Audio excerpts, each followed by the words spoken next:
Do you want to learn the tricks that top leaders use to get the most out of themselves and their teams? Well, Naftali Hoff is here to help. Lead to succeed. Picks the brains of top leaders to learn about their challenges, insights, and best practices. Here's Naftali. Hello, Lead to Succeed Nation. It's Naftali Hoff, and welcome to Lead to Succeed, episode 108. Today, I have the pleasure of speaking with Sophie Theen. Sophie is an award-winning human resources and diversity and inclusion professional. From being featured on the Women in FinTech Power List since 2017 and the first HR professional to win the Standout spot, she's also widely recognized for her innovative influence on how human resources works in technology, companies, and startups. She now works with companies around the world as an advisor. Sophie, I'm so glad to have you on the show today. Thank you. Thank you for having me. I'm excited to get started. Yeah, I'm excited as well. And I just found out right before we started recording that you're in the UK. I've got some kids over there. We'll touch on that a little bit later. But I think one of the things that I was most excited about when I first learned of the opportunity to invite you on the show was the fact that you have really distinguished yourself in the area of culture. And, when we talk about culture, that's something that's actually very interesting to me because, in all honesty, my background, for all my listeners know that I'm a former school leader. And so I understand culture initially, at least from nonprofits and schools, but it really reflects on so many different areas of work, for-profit, nonprofit. But it's oftentimes misunderstood, and it's oftentimes underappreciated, undervalued. And oftentimes what I find the most is that people only start to address it when they realize that there's a problem. And so my first question for you is, who's responsible for a company culture? How does it develop? Who's responsible for it? And, if you want to unpack that a little bit more, what are some strategies that you find are most useful for leaders? I'm going to make that assumption here. I probably shouldn't even say that. But for people, let's call it, in creating the culture, what should they be focusing on to ensure that it's successful? Wow, that is definitely a lot to unpack there. First things first, you're absolutely right. I love the sentiment of, the fact that culture is highly, highly misunderstood. There's a huge misperception of who is even responsible for it. So to answer your first question, I truly believe, as also what I've written in the book as well, is that culture is a responsibility of everybody in the company. However, there is one person that instigates a bad culture versus a good culture, and that is the founder or the leader of the very company. In a lot of the research that I've done, including the experience that I've had working, first front row seats, working as a HR leader, sitting side by side with CEOs and founders, trying to build a culture of a company, it's been evident to me that the leaders or the CEO is fully responsible of first making sure that they know exactly what they want in terms of the culture they want to build for a company. Whenever there is any misunderstandings, it always feels like there's a misalignment. And this is where, a toxicity of a culture starts to develop, because it's oftentimes comes from misunderstandings or gaps. And so first things first, leaders of a company, you may be in the C-suite right now, you may be, a manager in the company, you may be a senior manager, and you very well may be a CEO or the founder of the company. And you definitely need to understand exactly what type of culture you're trying to build first. And you're absolutely right on the comment around, ever so often people think that a culture needs to be fixed when there is a problem. And so they don't think far ahead, or if not, they don't have enough forethought to think about what kind of company I want to build in the first place, right? And culture is simply a translation of the behaviors of the people that actually live and breathe in the company. So it's really important to get that basic right. Okay, wow. Yeah. So I do want to come back to your book because I know you referenced it, but I did not include it in my intro. So we have to unpack that a little bit more. But So let me summarize, if I may.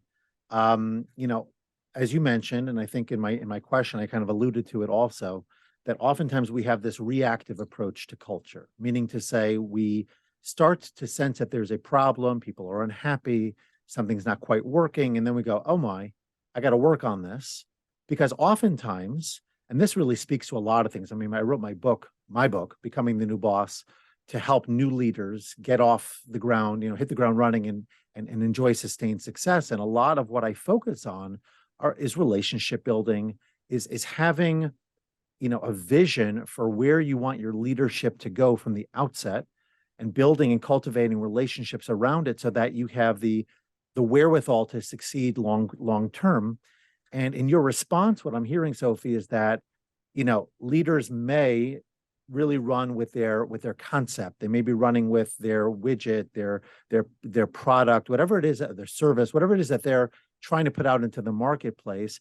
And they're so super focused on getting that going and seeing is it going to be successful, and of course leveraging whatever it needs to do that, that they don't necessarily place sufficient or significant time, energy, et cetera, in developing the human, relational, cultural aspects of their business, because they don't see the concrete value in doing so from the outset. Is that something that you have noticed as well? Do you see it differently? And if you do, in fact, see it similarly, what is your advice to people who really do want to, they want to, just want to hit the ground running. They just want to, sort of get this thing going. And you're saying, no, not so fast, right? Let's do this culture piece as well. How do you help people sort of balance that?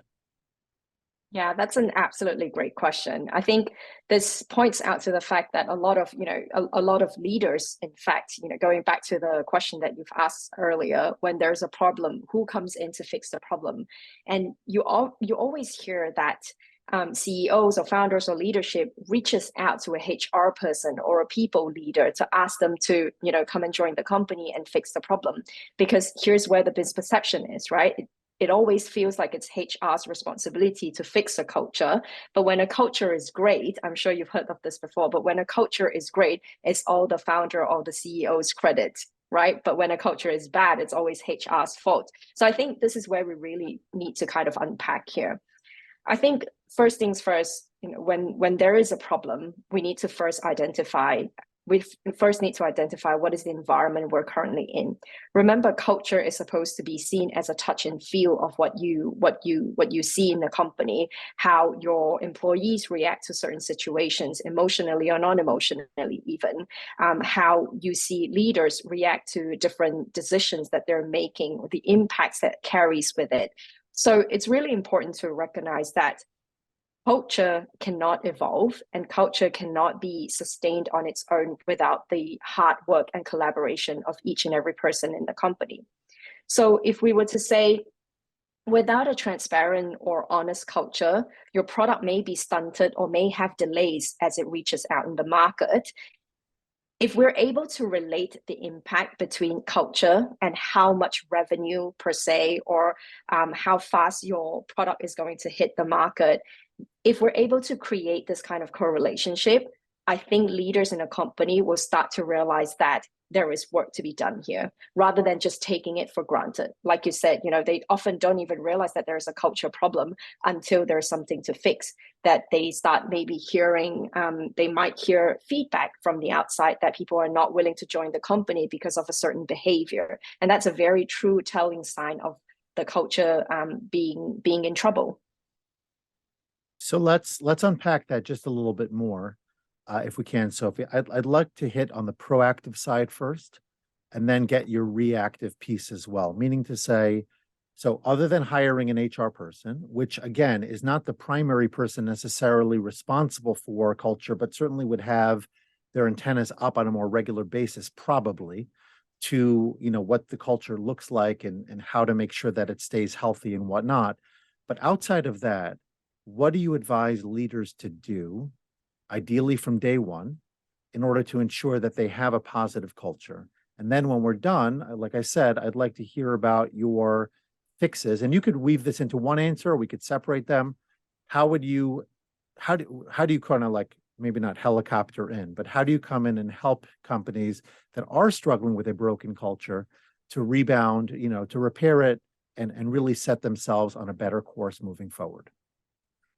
Yeah, sounds good. So first things first with leaders, what can they do almost immediately to kind of make sure that they're creating a great culture? And that is first and foremost, start recognizing the environment around you.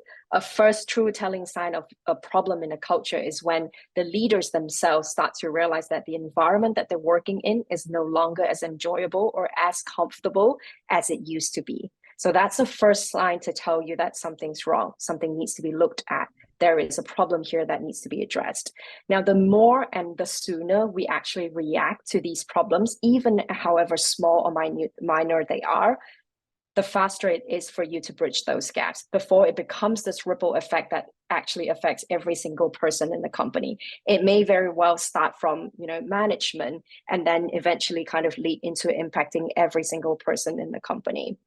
Your second part of question around what is it that I normally do as a HR consultant to get parachuted into a company? And you're very right. There are certain situations where I'm being called to join a company on a very urgent basis to solve this problem. Now, when I go into a company, I definitely do not position myself as the fixer.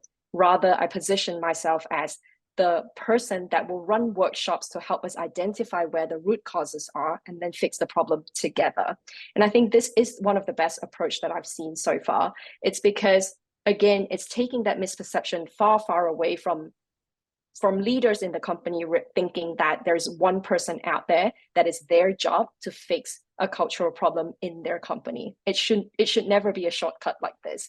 So, as part of my consulting, what I do is I try to run values and culture workshops. We do workshops on identifying where some of the people problems are. As you can imagine, culture problems stems from people problems. It could be tech conflict. It could be any form of tension. It could be any form of behavioral problems.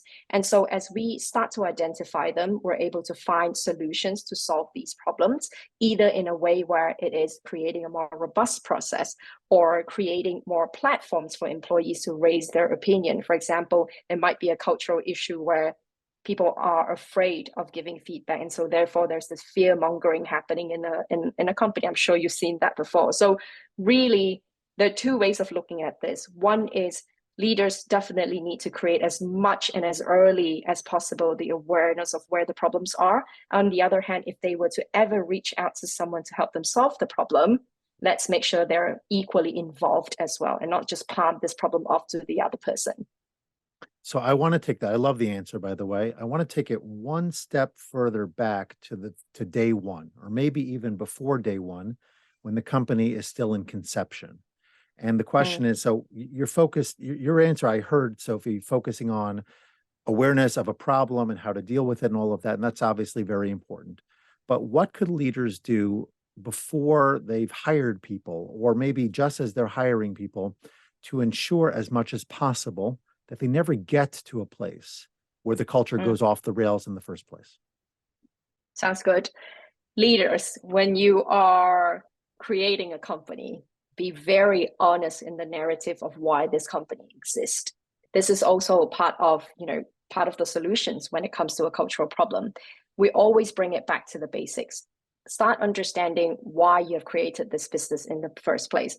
What kind of people do you want working for you? What kind of behaviors do you desire to see in the company? And as you're able to pull them all together, you should be able to start understanding this is the culture that you want to build in the company. And as the journey goes on, I'm sure as a founder, entrepreneur, you're going to be bombarded with different kind of distractions. There will be investment, there will be investor conflict, or even pressure for you to grow the company faster than you can actually maintain it. All of these things are part and parcel as part of the journey of being an entrepreneur and a founder, but never lose track of the company you wanted to build in the first place.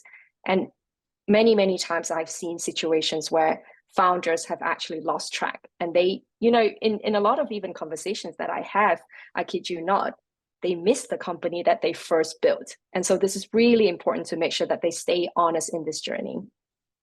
Okay, that's really great. And because you're so involved, is my understanding at least, with startups in particular, I'm just wondering if you think that there's any real distinction between in terms of everything we've been discussing until now, whether the environment is that of a startup or one of a more established company, other than, of course, perhaps the amount of people involved? I think there's definitely a distinctive difference. I think you're absolutely right. Not just the amount of people that's involved. We're talking about, ever so often we tend to compare a startup with a more established firm, is the fact that their headcount is either 5,000 or 50.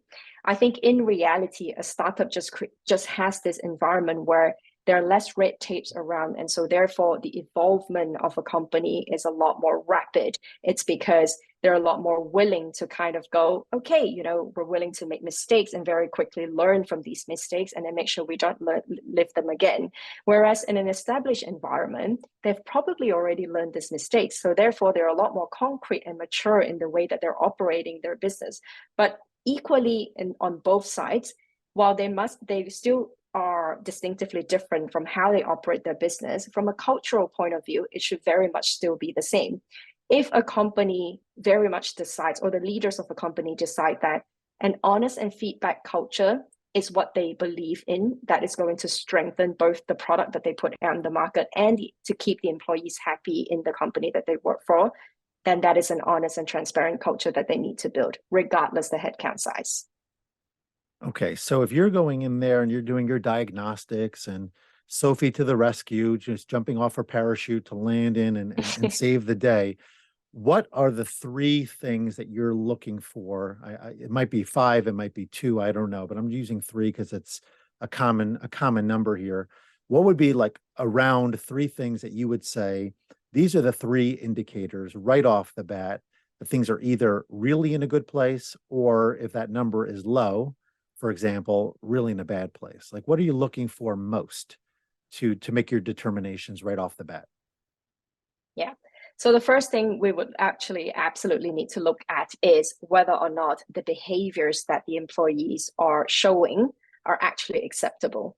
Is this desirable? So the behaviors are the first indicators. Second indicator. So I'm sorry, would be, just to better understand, when you say behaviors, yes. give a couple of examples, please. Sure. So behaviors in this case as indicators would be, for example, if a manager is requesting feedback from an employee, is this employee willing to give feedback to the manager? So that's a true indicator of whether or not there is fear in the company, or there is a good enough or robust enough feedback loop. So remember, when we are talking about culture, it really is about how people react and interact with each other. And so that is very much a first indicator of whether or not the culture is one that is healthy. A second indicator, and also a very important indicator, is the engagement of the employees. It's as simple as, if you were to send out a survey to all of the employees, are they responding to it? Are they engaging with it? Are they asking questions? Are they filling out the survey? So the engagement of your employees is a true indicator of whether or not they're actually enjoying or committed to the company. Then finally, the third and most important indicator when I do cultural diagnostics as this is whether or not the leaders themselves are the right people to set as examples. So it could very well be doing a diagnostic amongst the leadership team. Do they all have the right narrative for the company? Are they all committed and passionate and want to lead by example in the right way for the company? So combined with all these three indicators, it is very quickly for us to know whether or not the culture of a company needs fixing per se, or it is in a good spot. Yeah, so that I really want to pick up on the third one, but I do have to ask you a question about the second one on engagement. So my experience has been when I've, let's say, even as a head of school and sending out a survey to our parent body, or any scenario where I've ever used surveys or other forms of data collection tools to get feedback, some people are responding because they're enthusiastic about what you're trying to do, because they're just sort of, because they've bought into the company, similar to what I think you were describing, or sometimes they want it because they're desperate for change and they want to see something very different. So how do you measure? Is it really all the same in some ways? Because at the end of the day, if people are responding because they want to see something different, that wouldn't be a sign of a healthy culture. Exactly. And that depends on how you would answer the question. So engagement also really comes down to, say, for example, if I were to if I were to run a test on engagement, firsthand, I would send a really important survey out that is supposed to drive changes, asking for feedback on maybe the culture, asking on feedback on whether or not you are being supported by the company as well as the leadership team. I can ask these really important questions and make this survey an important one. On the other hand, I can also at the same time throw a pizza party. If people only show up for the pizza party, they're being recognized for the wrong behavior. They're being rewarded for the wrong behaviors, and the important ones are being discarded. And so therefore, it's a really quick way of telling whether or not the employees are actually engaged in the right format or in the right way. Mm-hmm. It's so interesting because when I first heard you say pizza party, I heard pity party, which may be relevant here as well. So let's talk about that third piece when you talked about leaders as examples and the narrative, and I wrote down modeling. So let's understand that a little bit more, because I think that's really, really important.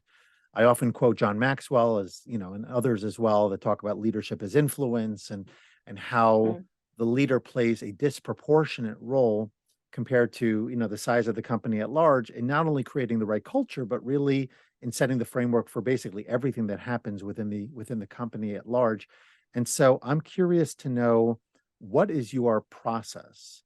Not even, I mean, you certainly could talk about how you inquire among leaders about their readiness to lead, but what is your process if you see that people are misaligned, or maybe even worse, to say to them, hey guys, the buck ultimately stops with you, and you need to show up here in a different kind of way if this is going to turn around? Yeah. So an upward feedback loop is actually very, very important. Many companies, even up to today, that I have found that they may have a very robust performance management framework, yet they will omit upward feedback out, because it's probably one of the most discomforting process anybody will have to go through. Giving feedback to your manager means you may run the risk of being terminated if it wasn't received well enough, or if it's all anonymized, then you hardly really get concrete or enough context to these feedback. So there's a really tricky way of actually making sure that upward feedback is actually helpful and effective. Now, this is one of the biggest pieces that I think in a lot of companies are missing. Without strong upward feedback that is helpful to drive the right kind of behavior and changes, then it's very difficult for us to even say, if after running a diagnostic, and we realize that there is a cultural problem, and it starts from the leadership team, and the leadership team needs to be fully collaborative to solve this problem. But if we don't get direct feedback around their behavior and the way that they're interacting with other people, including their peers as well, not just their subordinates, then how can we even be successful in solving this problem? So I think the real question really comes back to, are leaders in a position to first receive feedback to then drive changes? And this is one of those things that I actually really try and run workshops with leaders. But trust me when I say it's one of those workshops that are not as successful as I would like them to be. Oh, for sure, I would imagine. Exactly, because I'm sure you have seen leaders who are very open to changes. However, we also know that it's only a minority of them. So it really comes down to the leadership behavior. Yeah, I mean, look, I had it myself in a head of school position where I wasn't by any means doing everything the way that it needed to be done. There were cultural changes and other challenges that came to fore when I took over, without getting into all the details of my predecessor and some of the transitionary components of that. But what I think is, not only are people afraid to report up and to share feedback, but I think many leaders don't necessarily have enough inner fortitude or resilience, self-confidence, to be able to ask for that feedback and to encourage it.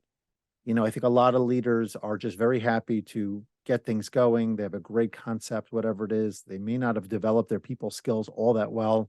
They may never have seen themselves as leaders, but they just need people around them to execute.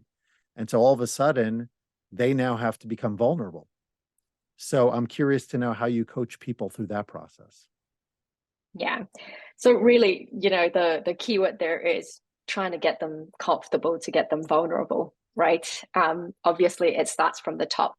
If, say, in an ideal scenario, we have a CEO of the company who's the top of all the leaders, are willing to be vulnerable and comfortable in giving feedback as well as receiving feedback, then it immediately creates this leading by example. It's a modeling behavior for the rest of, say, the C-suite or the senior managers. And then eventually it will start to create this really healthy environment of people being able to give feedback to each other, not just per rank or hierarchy, but just being able to say to your own peer and go, hey, I didn't really appreciate the way you've spoken to me today. I would love for us to have a change of dynamic here. Would you be willing to hear me out?